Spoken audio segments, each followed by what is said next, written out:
thank you for inviting me. Just a little bit of background. Probably around 1998, 97 or something like that. We had an electrical company, you know, electricians and motor shop and things like that, power quality. And farmers kept complaining about their daily milk production and things like that, and something they called stray voltage.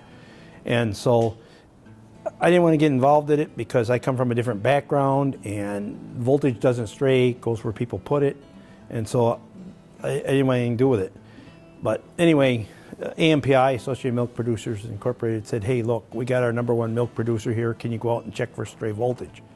I don't want to do that. You know, I don't want to get involved in it. He said, well, okay, look, if you don't, we're not going to do any business with you anymore. So, okay, well, I did it. And I figured it out right away. And so then I started looking, and then somebody from the Xcel Energy showed up, Northern States Power at the time, said, look, we want you to know we didn't do anything, which they did. They crimped, I called them, and they had a bad crimp on a line. They crimped it and took care of the farmer's problem. So then I started getting involved a little bit more in it. And for me, it was real simple. You know, I use an oscilloscope, you can see the waveform, and so it was kind of a done deal. But then the farmer said, you know, this doesn't affect just the cows, it affects people. And my wife comes into the barn, she gets heart palpitations, she passes out. Well, we live in a rural area like this, so the ambulance come, takes her to the hospital, they can't find anything wrong with her. Okay, well, she's rode in a rubber-tired vehicle for an hour and things like that. So I started doing a lot of research. I've been to Russia, I've been to Ukraine.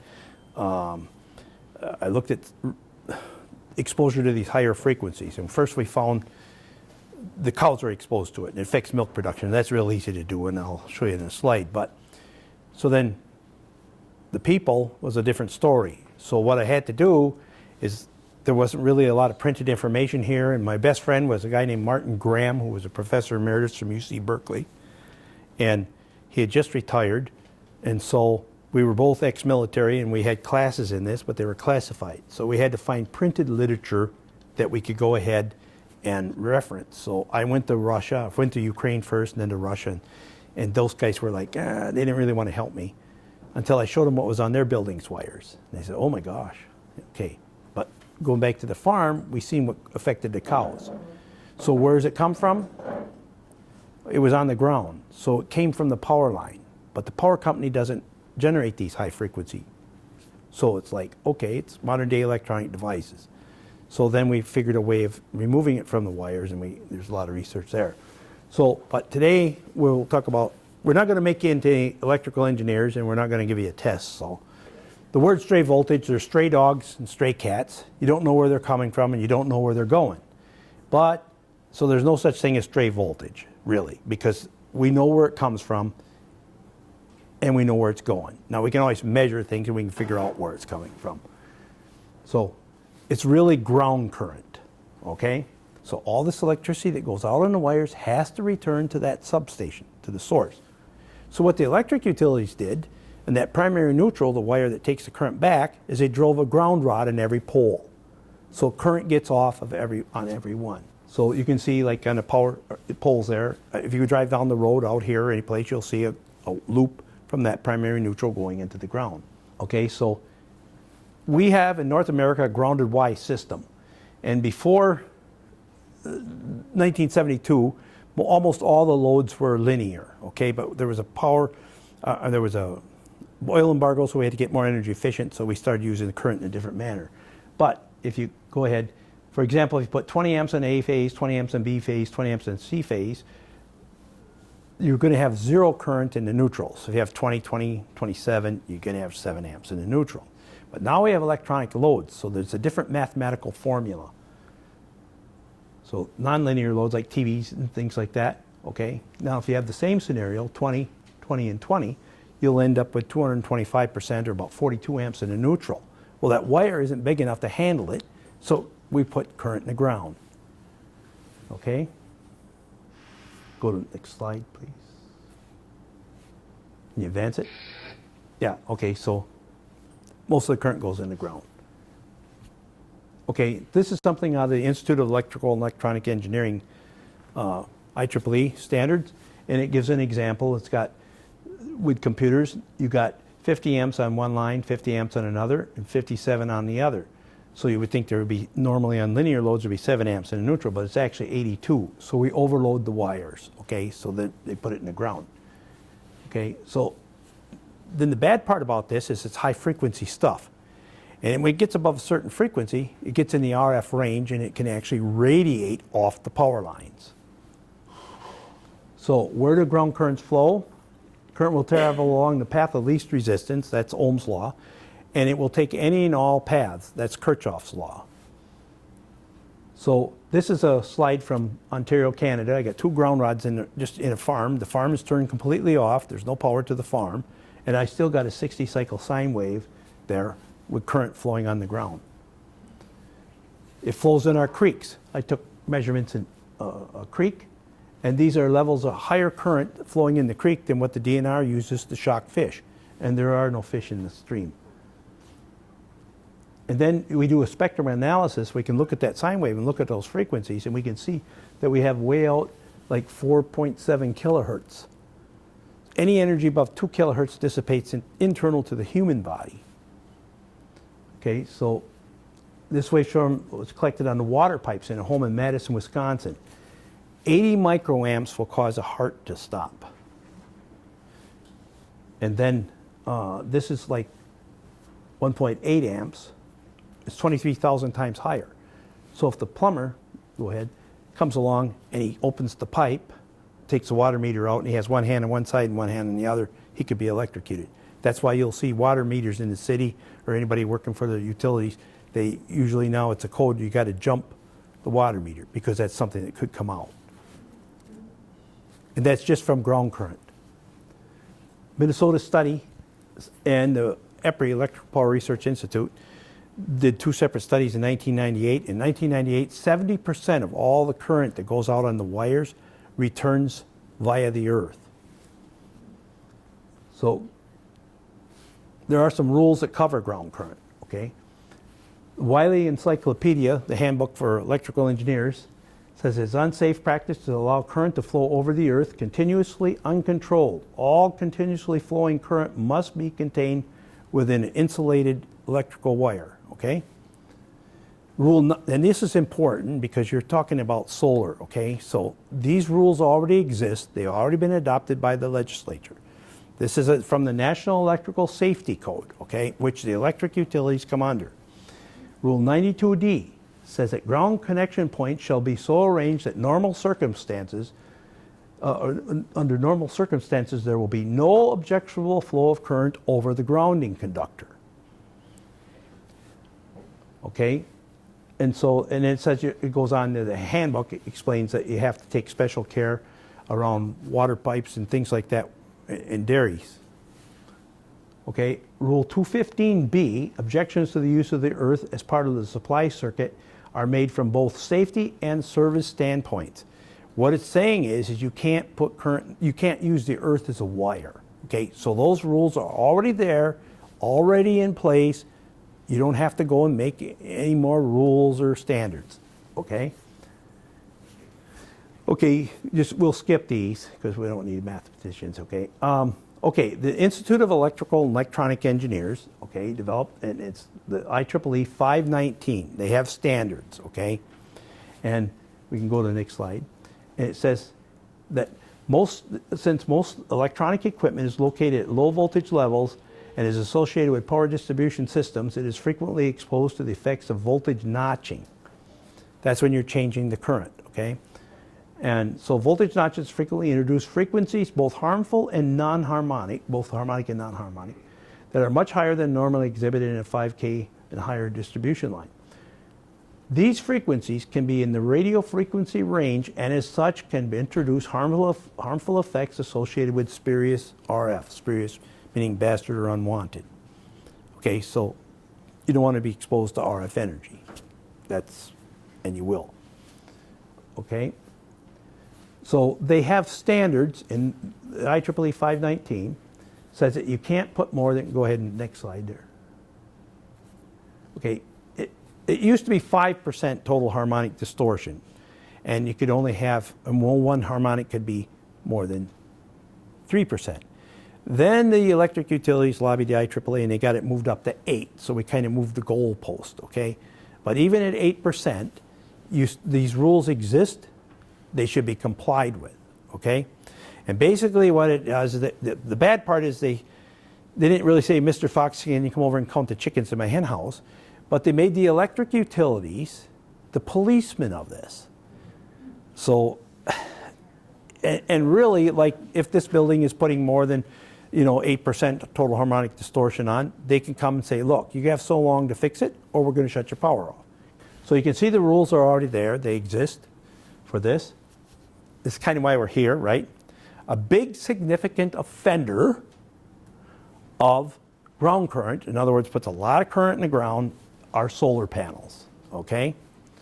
So this is an array here, but we don't, that's kind of the schematic or block diagram of it, so we'll go to the next one. So, okay, the Institute of Electrical and Electronic Engineers, there's a white paper here, and so it isn't like Dave Stetzer saying it, it's the industry saying it. So what they're saying is these solar arrays don't really comply with the IEEE 519. But they can, and well, they should, right? And so, give me the next slide. And, okay, so give me the next one. Okay, over here you can see the voltage and current waveforms. You see that green fuzz that's on there? Okay, that's high frequencies. So solar puts high frequency, the inverter puts high frequencies back on the wires, and it puts it on the ground. Okay, because it gets into the ground because of the primary neutral, okay, and things are grounded. But it's on the wires to start with. So, okay, but now if you look, oh, okay, over here on this side, they run it through a filter. Now this is a filter that the solar inverter companies should be putting on before they even leave the factory. They know what frequencies they put on, and it's usually 20 kilohertz. Now the most biologically active frequencies, according to the World Health Organization and the Japanese government, is 4 to 100 kilohertz. This is 20 kilohertz. Now, by putting a filter on, you can see these waveforms. You don't see that green fuzz, that high frequency. So, can it be cleaned up? Yes. And if you do that, you're complying with the IEEE 519. If you comply with it, there's less ground current, and there's no high frequency on it, and there's no high frequency on the ground. Okay? Now, this one here, you can see that red, the blue line is the 60 hertz. So now we took it out, the 60 hertz, there should be nothing left, right? Because I put a little filter on just for measurement and says, okay, let's take out the 60 hertz, what's left over? Should be nothing, but it isn't. See that high frequency there? And it's 20 kilohertz. That's what a solar, this is with a solar panel on, okay? Now go to the next slide. There's the red line with the solar turned off. So this is what you can expect on your, and this is taken off the outlet, right on the wires. So if you have solar in the area, you can expect this will be on your wires, okay? Here's another one. This is in California house. And you see the blue? That's the high frequency that's riding on that 60 cycle sine wave. And it's 20 kilohertz from solar. There it is without the solar. I mean, we're just flipping a switch, taking a reading, okay? Does that apply to solar on people's rooftops as well? Yes, yeah, yes. So the guys that are in the rooftops, and then if you ask them if they have any symptoms of radio wave sickness, they'd be lying if they told you they did. This is important because this was I took in Australia, okay?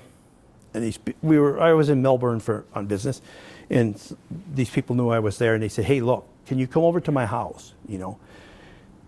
Well, I'm there, and I had a day, so I had to get on a train. It looked like something like Petticoat Junction because I got off at this 3 hours on a train, and, you know, there was just a little boards that you stepped off on to the train level, and a ball diamond there, and all dirt roads. So they picked me up, and we went out and measured it. So I said, when did you get sick? They were starting to get sick. They said, well, about 3 months ago. So I took a waveform, and it was like, there's solar. You got solar. We don't have solar. And so we got this big discussion. And well, somebody's got solar because you can see it's like DNA. I mean, if you're in the business, I mean, farmer knows a Holstein from a Jersey. Well, I should know the difference in what this is, right? So they called around, and one of their neighbors 3 miles away put solar in. And I said, well, ask him when he put it in, 3 months before. And I said, ask him about his health. Yeah, it started going downhill. So, you know, that's 3 miles away. So if it goes in the area, nobody's going to be immune, okay? Go to the next slide. And you can see there's when we said, as long as we had the guy on the phone, say, go turn it off. He turned it off. This is what the waveform looks like. Okay? So what do harmonics and high frequency transient events do? They cause electric meters to read inaccurately. Okay? The meter counts the 0 crossings, and if you got more of that stuff going across, it advances faster. So usually your light bill's higher than it should be. Not only electric meters, but you know, other meters. Cause meters, transformers and motors to overheat and burn out. Cause neutral wires in the system to overheat.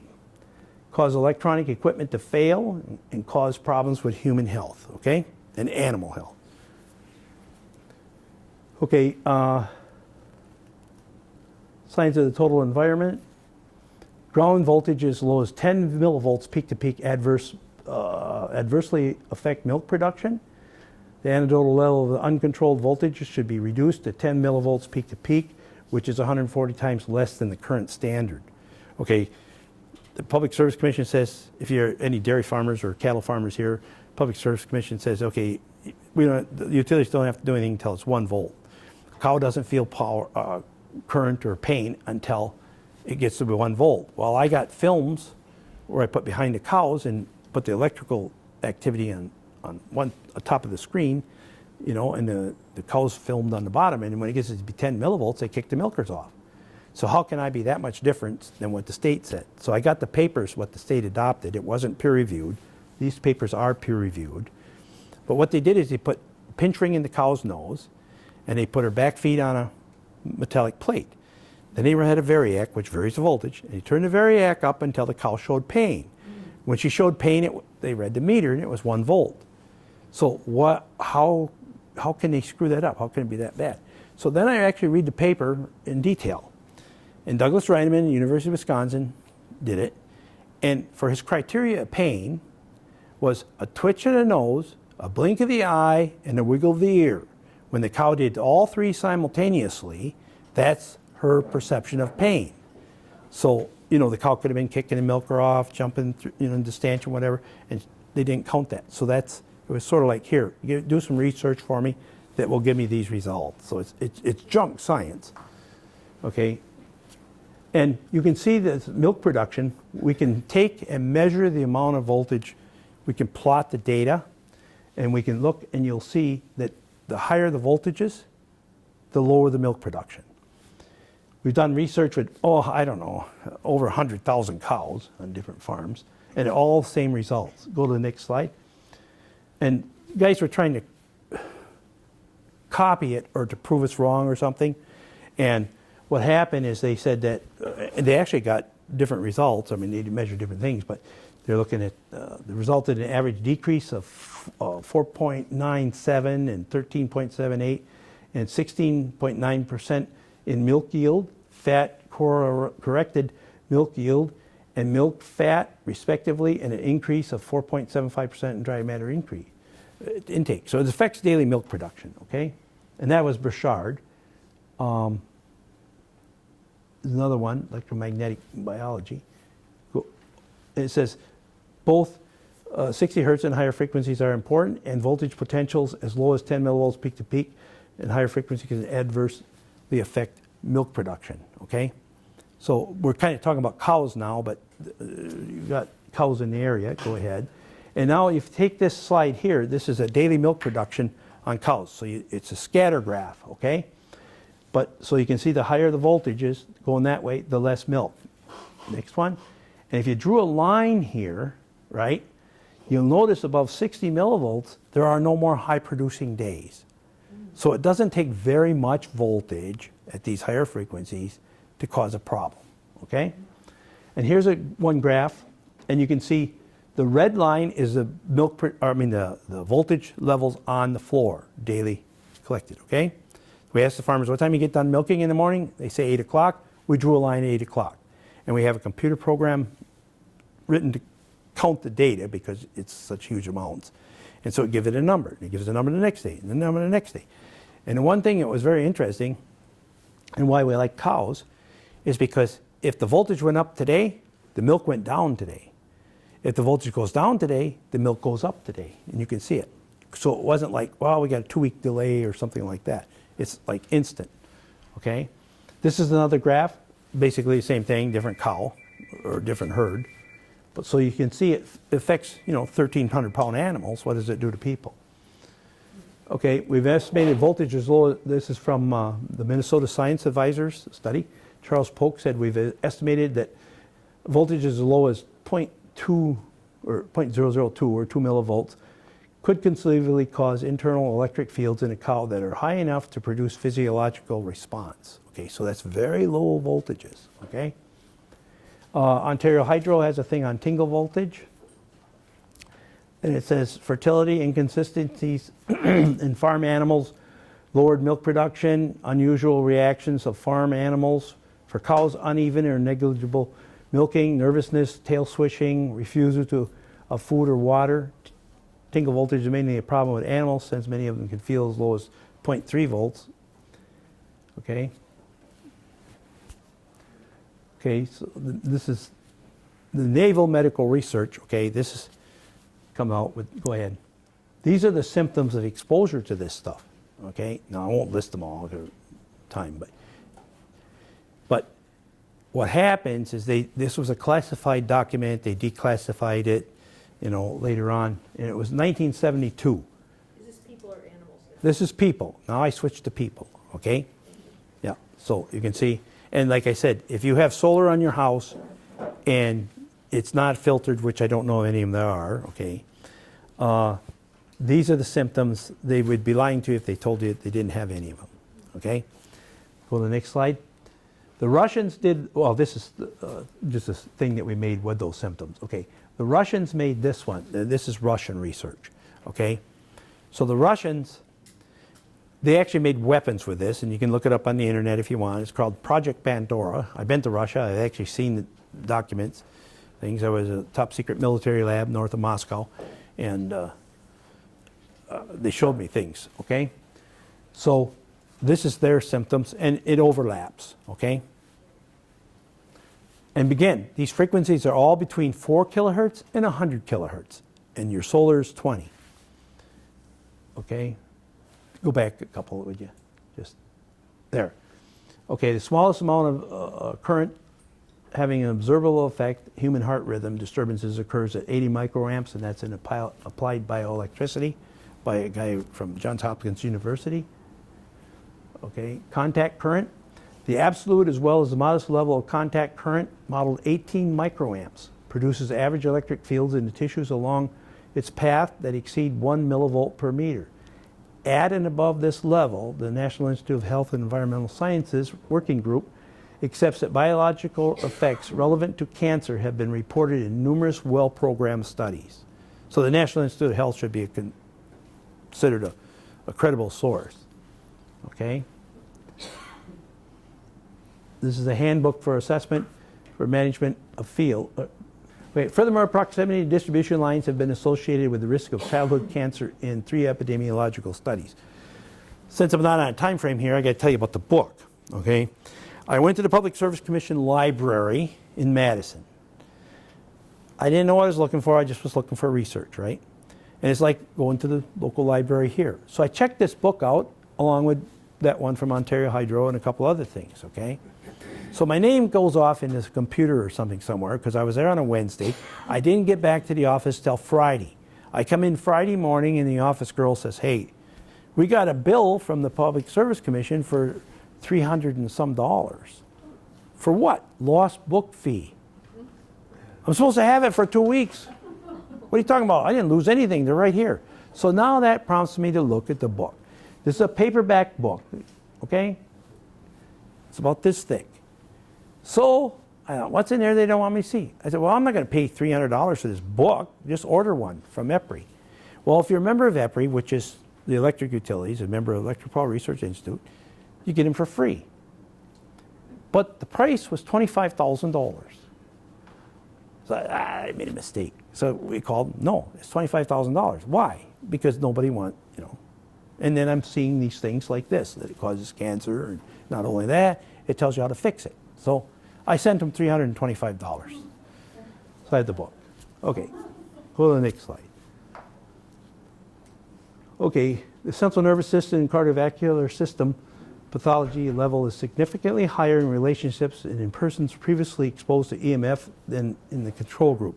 And I have tons of, go to the next one. There's all kinds of published peer-reviewed research out there that says this stuff is not good for you, okay? You can go on again. The authors conclude that childhood leukemia, peak common acute lymphoblastic leukemia call is attributed to residential electrification. 75% of all childhood and acute lymphoblastic leukemia and 60% of all childhood leukemia may be preventable. And these are, again, published papers in peer-reviewed journals. EMF, this is out of that book. EMF, this is out of the California Health Department. EMFs can cause some degree of increased risk of childhood leukemia, adult brain cancer, Lou Gehrig's disease, and miscarriages. And the California Health Department did this research, and they didn't make it public, and they actually had to get sued in order to get it made public. Human cancer cells grow at a rate of 1,600% and become more malignant when they're exposed to this. Go ahead. Are you just talking about the solar panels on? I'm talking about what high frequencies cause. Okay? So, but the solar panels cause high frequencies. Okay? And is it more if they're on your, let's say they put it on their roof, what's the? There's an inverter that changes the DC current. Solar produces DC current. But we have to take the DC and turn it into AC in order to put it on the grid or make use of it. So when we do that, it's taking that DC current and it turns it on, and then it turns it off. And when we turn the light switch on, if you go over here to the light switch and you turn it on and off, you hear a little bzz each time, okay? That's like high frequency. It's like an arcing event. So these inverters are like, zzz, zzz, okay? And it's 20,000 times per second. So these high frequencies are put on the line and on the ground. So if you have solar in your area, you're going to be exposed to 20 kilohertz that it's on the ground, which is on your water pipes, which is that contact current thing, things like that, right? And it's going to be also on the ground wire that comes in, that third prong on the outlet. And it's going to be on the live wires also, okay? So yeah, they're not good, okay? That's the doom and gloom part, okay? But we'll fix it here in a minute, okay? So go ahead. Harmonic pollution is a growing problem caused by widespread use of power supplies and other nonlinear loads. It can result in power loss of equipment damage, and it may also be related to environmental safety issues. So they already know that the environmental safety issues is human and animal health, okay? So electronic smog, okay, they call it, and this is by the Health Protection Agency. The International Agency for Research on Cancer classes the smog as a possible human carcinogen, likely to cause up to 30% of childhood cancers. There's increasing evidence that the smog causes people to become allergic to electricity, leading to nausea, pain, dizziness, depression, and difficulties in sleeping. Both the World Health Organization and the Health Protection Agency accepts that the condition exists, and that the UN body estimates that up to 3 in every 100 people are affected by it. Now, I disagree with that. I think everybody's affected. It's just that some people recognize the symptoms, or if somebody gets a headache and they just take an aspirin, they think I just got a headache. But I don't think there's anybody that's Superman or nobody that's, but that's just my opinion. I'm not a doctor. When you say solar panels in the area, what's the distance? Well, I don't know. Dangerous or? Well, I don't know, because like I said, these people in Australia, I can measure it 3 miles away. I go by meter readings, and it depends on the grid and how it's laid out. Now, obviously, if the solar panels are here and the substation's here and they're feeding it, there's current going back and forth between the two. I wouldn't want to live in between it. But if you're over on this side of it, it might not be measured, see? So you got to look at measurements. I mean, meters have no opinions. They're binary, ones and zeros, okay? And so I go by my meter readings always, okay? But like I said, in Australia, I was 3 miles away, and that is remote there, you know? So you were talking about the solar panels on roofs, Mm-hmm. and that there was some kind of a barrier that would help. Well, yeah, remember that white paper? Install? What you need to Why do, wouldn't it be? what? Why wouldn't it be part of the process of installing the solar panels? It should be.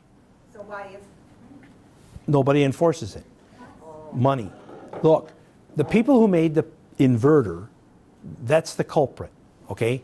Sunny Boy makes inverters. I'm not picking on them, that just came to mind, okay? But they don't put it on, okay? Now, they know that they have a problem, and they know that it's putting 20 kilohertz back on all the wires. So they could make a tuned filter, and when I'm talking about tuned filter, look, if you want to listen to a radio station, you turn the radio to 104.5, right, or something, and you're going to get country music station out of Waukesha or someplace, I don't know. But that means that only 105.5 megahertz is going to go through that system. So what you do is they know it's 20 kilohertz, you make a tuned filter, and you put it on that wire like that one slide I had, okay? And then that 20 kilohertz will be shorted out right there. That's the end of it, okay? So now we don't have it going back on the wires, and if it's not going back on the wires, it's not getting into the ground. So you can use that same logic in solar fields. Yes, absolutely. So you have just a different, because you still got to have an inverter. So if you got a solar field, you need to comply with the IEEE 519.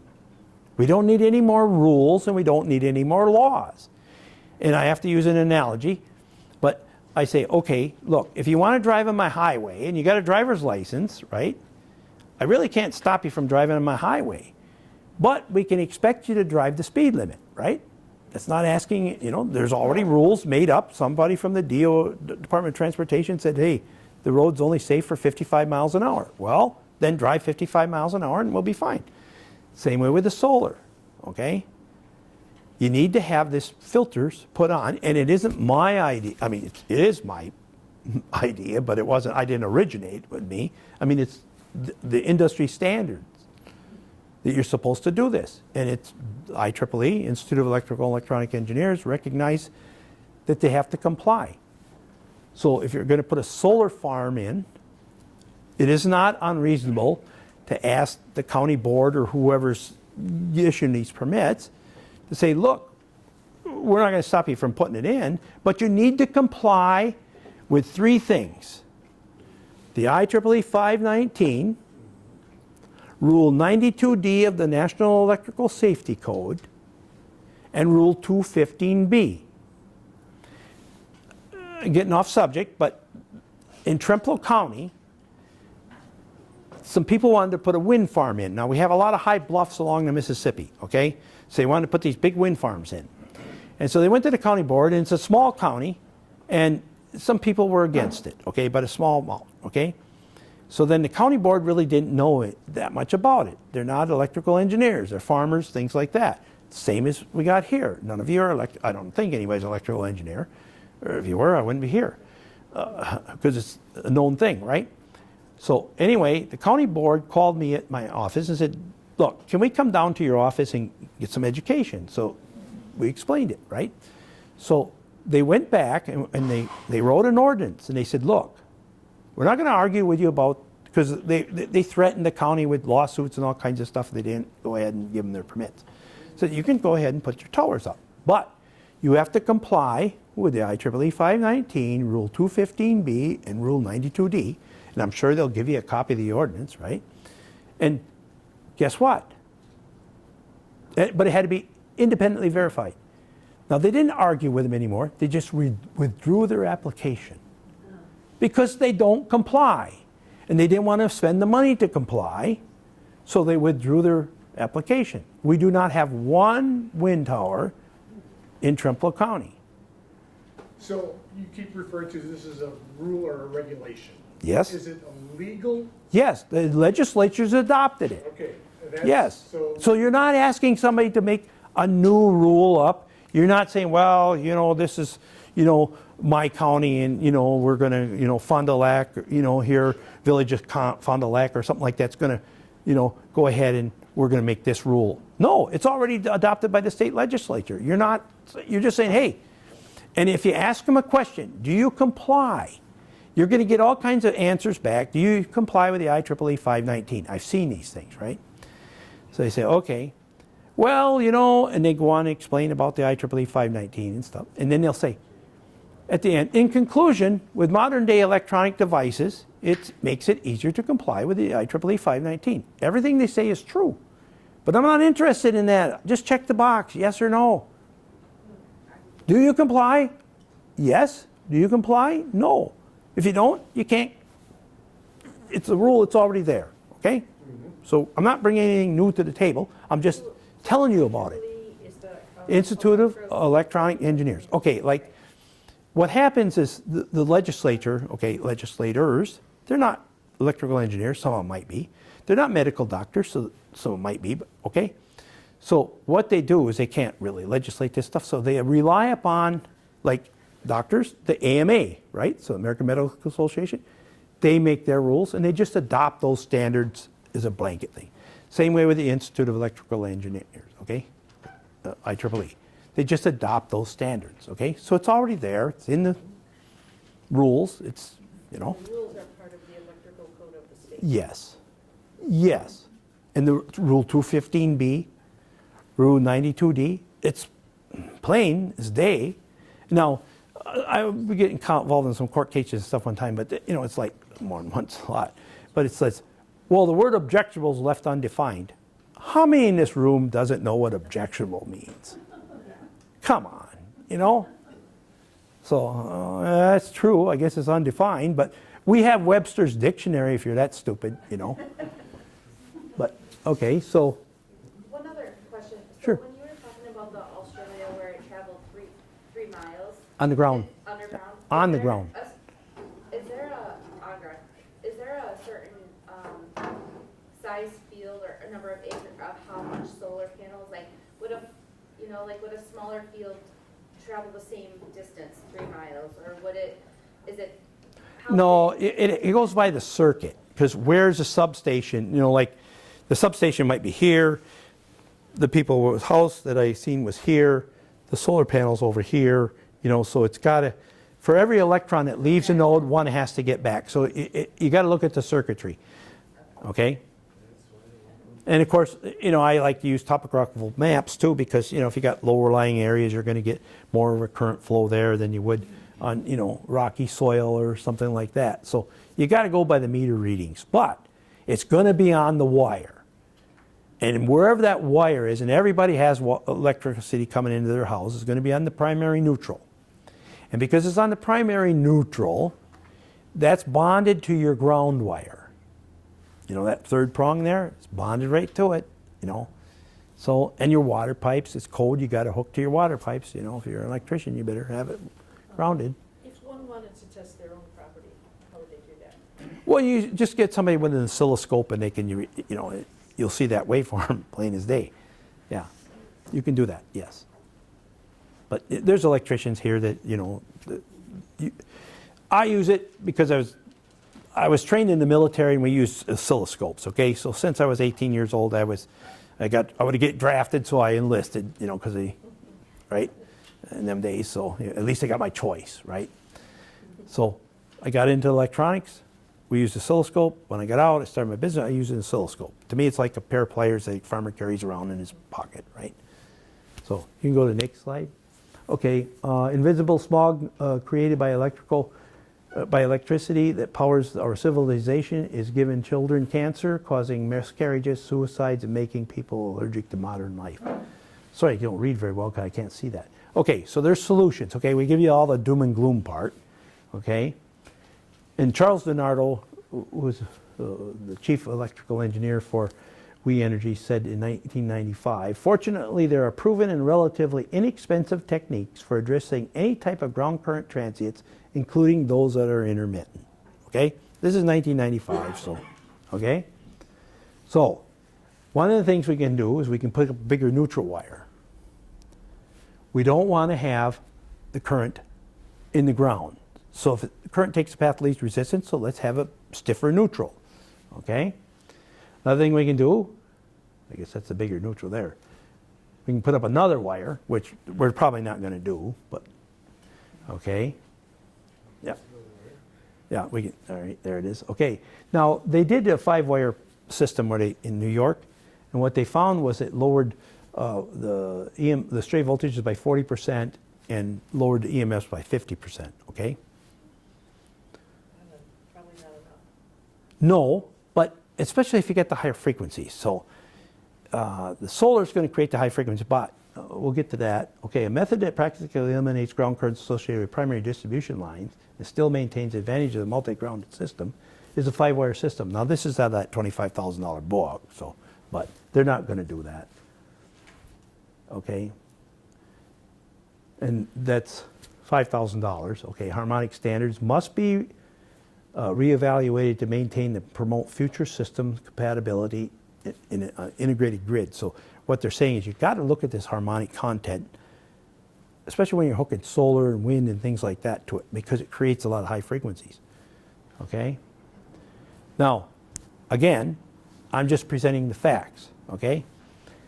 The IEEE says perform harmonic measurements at selected points within the utility circuit, including the point of common coupling, and look for consumers with converters operating at current distortion levels beyond the limits. If identified, such consumers should be asked to keep the harmonic distortion within the recommended limits by installing filters, by reducing harmonic generation, and through other means. But it says put filters on, right? They make them. That's what that one slide showed you. All right? Install filters to control harmonics. Number 2. Install a new feeder. This is that means stiffening or making a bigger neutral wire, okay? Make the wire good enough to handle it, okay? Again, back to the analogies. If somebody brings a bucket of cobra snakes in here and throws it in here and locks us in, we got a problem, all right? They're dangerous. Somebody's going to get bit. Somebody's going to get hurt. Now, if we have to be in here with these cobra snakes, why don't we capture them all and put them in a glass cage or something over here? Now, if they're in that cage, we're fine.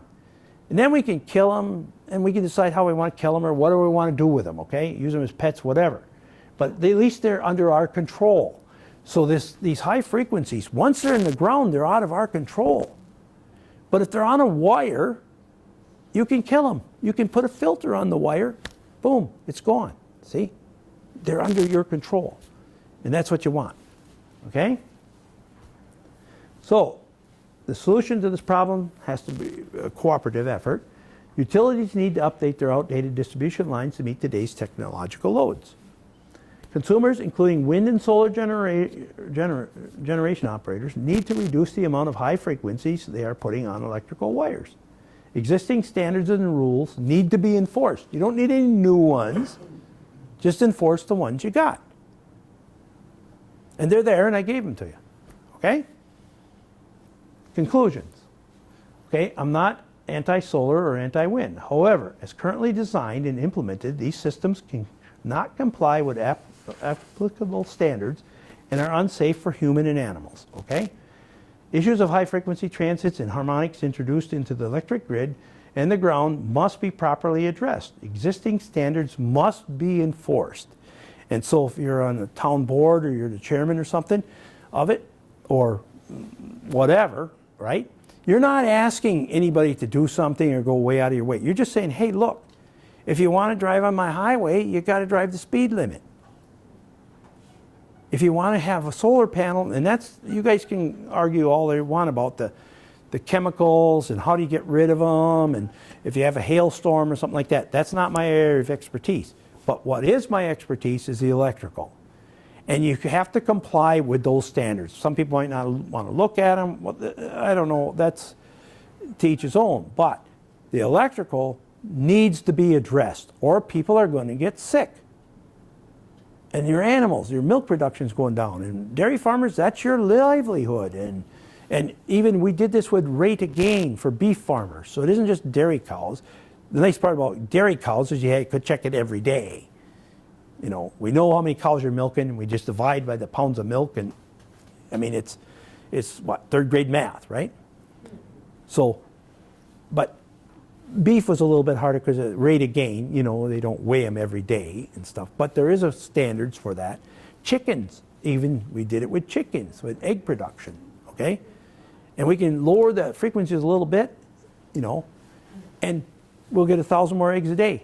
With 30,000 chickens, but you know, they're laying 10,000, it goes to 11,000 by just lowering a little bit, see? So, questions? Any questions?